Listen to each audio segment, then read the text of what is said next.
네, 오늘 또 장이 뭐 반등을 해서 어제 찍었던 저점이 종가 기준으로는 뭐 중기적으로는 계속 또 저점이 되지 않을까 이렇게 말씀을 드리고요. 항상 이제 그 심리적인 측면도 그렇지만은 과한 하락이 나오는 그런 자리 옆에 오늘처럼 이렇게 갭으로 떠서 양산이 나오게 되면 일단 최근에 이어졌던 이런 대부분 악재들이 시장에 좀 반영이 되면서 되돌림을 하게 돼 있다 이런 말씀 드릴 수 있겠고요. 오늘 뭐 일제히 지금 1,200개 넘는 종목들이 상승을 하기 때문에 뭐 큰 그림에서는 뭐 심리적으로도 그렇고 종목별로도 저점이 나왔다 이렇게 말씀을 드려보도록 하겠습니다. 그래서 그런 측면에서 오늘 뭐 지금 제목은 오늘 생생 한마디는 미국 시장 수혜주에 주목하자라고 하네요. 이제 미국 시장은 최근에 이제 중국 시장이 위축되고 어려워지는 그런 모습과는 달리 상당히 안정감 있는 성장을 계속 유지하고 있고 또 앞으로도 대만 분쟁을 포함한 이 동아시아 쪽에서의 어떤 전쟁 위기 가능성 이런 부분들이 계속 우려가 될 때에도 결국은 이제 미국 시장은 뭐 안전판으로 남아 있을 것이기 때문에 미국 시장에서 마켓쉐어를 좀 충분히 갖고 있는 회사들에 대한 관심이 더욱더 필요하다라고 말씀드리고 관련 종목 하나 갖고 왔으니까 도대체 어떤 종목을 갖고 왔는지 처음부터 지수가 저점이 나왔다 이런 표현을 쓰고 또 미국 시장 관련주를 주목하자라고 했는지 잠시 후에 소개를 드리도록 하고요. 지금 보유한 종목들 쪽에서 이제 어제 소개를 드려서 자세히 말씀을 못 드렸던 종목 중에 동양생명이 있습니다. 이 동양생명의 경우에 지금 현재 이제 수익률이 사실 이게 꾸준히 올라왔는데요.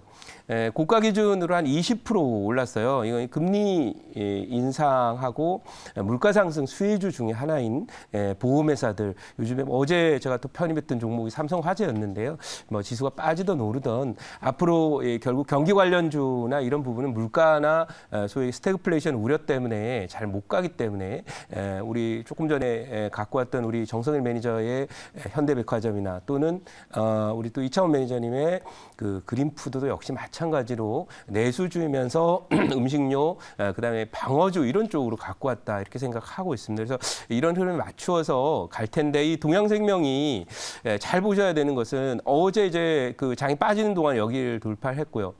그리고 지금 우주 돌파가 됐기 때문에 이 종목은 목표치가 여기까지 보여요. 12,000원 꼭 기억해 두시기 바라고요. 무슨 보험사로 한 뭐 100% 이렇게 수익 나겠냐 싶지만 지금 이미 이 종목이 20%의 현재 수익이 나고 있는 그런 상황인데요. 꾸준히 올라가서 아마 내년 이맘때쯤에면은 한 12,000원 이상까지 충분히 갈 수 있다. 그렇다면 이 종목의 수익률도 뭐 1년 들고 있어서 한 80%에서 100% 수익 나면 대박인 거 아닙니까? 그리고 시장 불안, 경기 불안 이어져도 이 종목 계속 간다. 그런 관점에서 꼭 수익 극대화하시고 이 동양생명을 포트에 담으신 분들은 이제 행운이라고 생각하시고요. 내년에도 이제 1월 이후에 또 시장 조정이 나온다라고 할 때 그때도 이 종목 큰 조정 없이 완만한 상승을 계속 이어갈 거다 이렇게 말씀을 드리도록 하겠습니다. 자, 그러면 오늘 그 여러분께 소개드릴 종목 도대체 어떤 종목이길래 지수 저점 나왔다는 얘기하고 그 다음에 또 뭐죠? 이런 저점 상황에서 또 편입을 해야 되는 미국 시장의 안정성에 주목하고 미국 시장 마케팅을 잘 하고 있는 회사에 주목하자라고 하는지를 보여드리도록 하겠습니다. 자, 오늘 종목은 198,500원입니다. 오늘의 종목은 현대자동차입니다.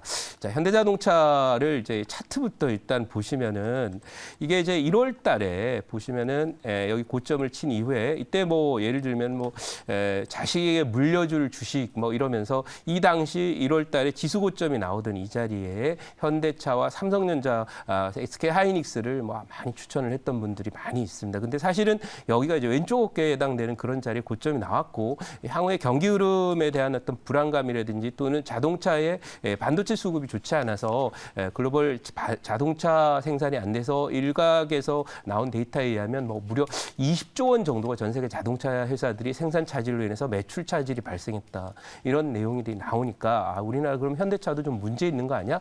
물론 이제 생산 부분에 문제가 있습니다만은 그런 요인으로 이렇게 빠졌고 또 하나는 최근에 빠진 것은 이제 경기 흐름 때문에 이 종목도 경기 관련 종목 중에서 이제 자동차는 경기가 좋아해서 사지 않습니까? 그래서 그런 면에서 경기 관련주였기 때문에 경기가 나쁘다 그러니까 가지 못하고 최근에 또 하락을 하게 되는 그런 상황입니다.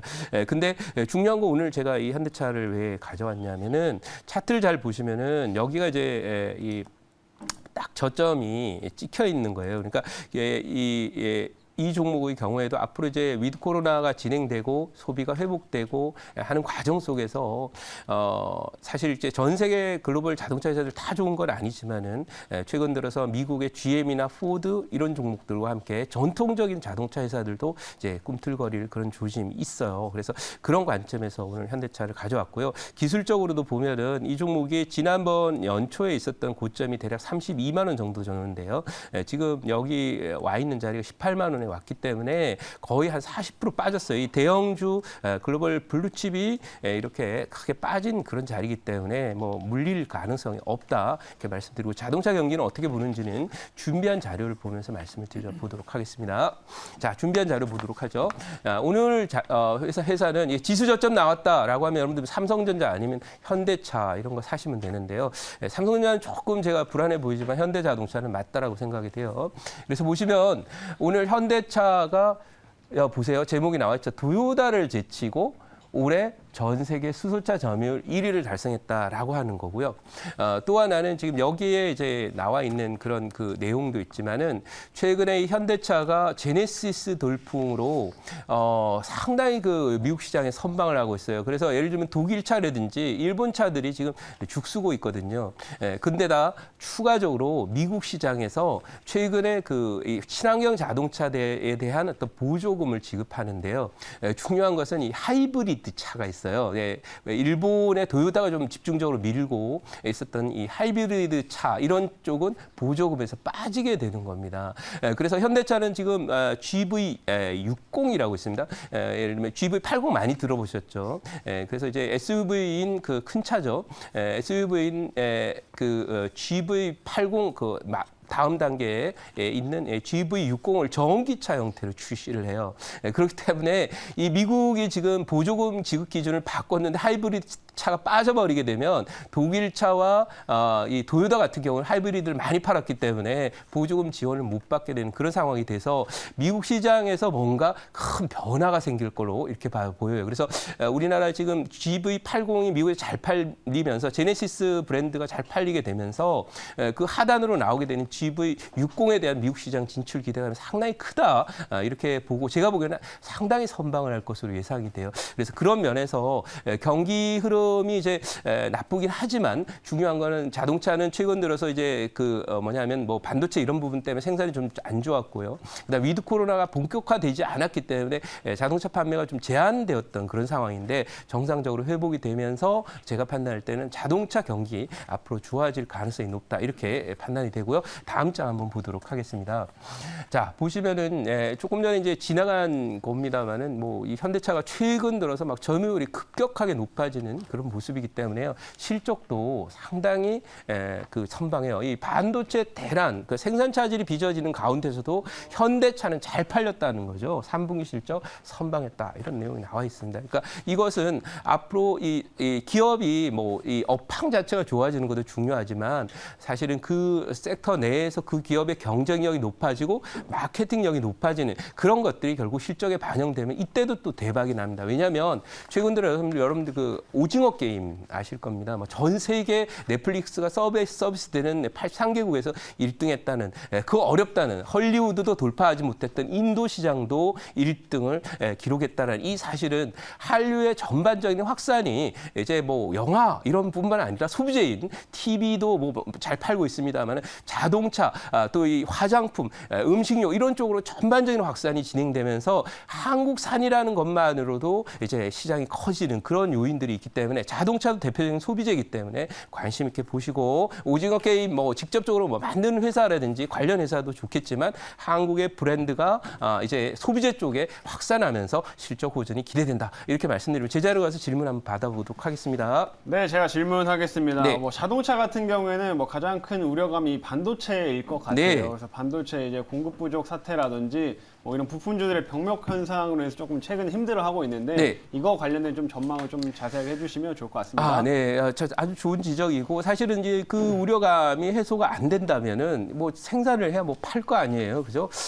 주문을 받아놓고 1년 후에 자동차 공급해서는 답이 안 나오는 그런 상황인데요. 그 문제와 관련해서 지금 최근에 사실은 그 미국에서 아까 보조금 기준 바꿨다고 했잖아요. 네. 거기에도 중요한 포인트가 있을 거라고 생각을 해요. 왜냐하면은 이 하이브리드 차나 이런 쪽에 이제 앞으로 보조금을 안 주니까 생산량이 줄어들게 되잖아요. 그러니까 이 공급 측면에서 반도체 공급망도 잘 정상화하는 것도 중요하지만 수요 측면에서 일정 부분에 있는 자동차 생산을 줄여야 되는 그런 상황인데 미국의 입장에서는 글로벌 시장을 주도하고 정책을 끌고 가는 입장에서 볼 때 하이브리드 차를 사실상 제가 볼 때는 생산하지 말라는 뜻으로 이렇게 보여진다는 거죠. 왜냐하면 미국이 그런 기준으로 바꿨다는 것은 다른 국가들도 그렇게 갈 가능성이 높기 때문에 그런 측면이고 반도체의 공급망이 정상화되는 것은 결국은 이제 중국하고 관련이 있는데 그거 단기적으로 풀리기 어려울 거라고 생각합니다. 그러니까 그 자동차 산업 안에서도 소위 얘기해서 그걸 극복하고 이겨낼 수 있는 기업과 그렇지 않은 기업의 차이가 많이 날 것이다. 이렇게 말씀드리고 현대차는 잘 나가고 있기 때문에 거꾸로 이런 기회가 오히려 마켓시어를 늘릴 수 있는 계기로 작용할 것이다. 이렇게 말씀을 드리고 단기적으로 문제는 풀리지 않겠지만 어쨌든 종목 차종이나 브랜드별로는 달라질 것이다. 이렇게 전망을 해보겠습니다. 자, 그럼 이 종목 1차 목표치는 22만 원 드리도록 하고요. 이 2차 목표치는 25만 원 드리도록 하겠습니다.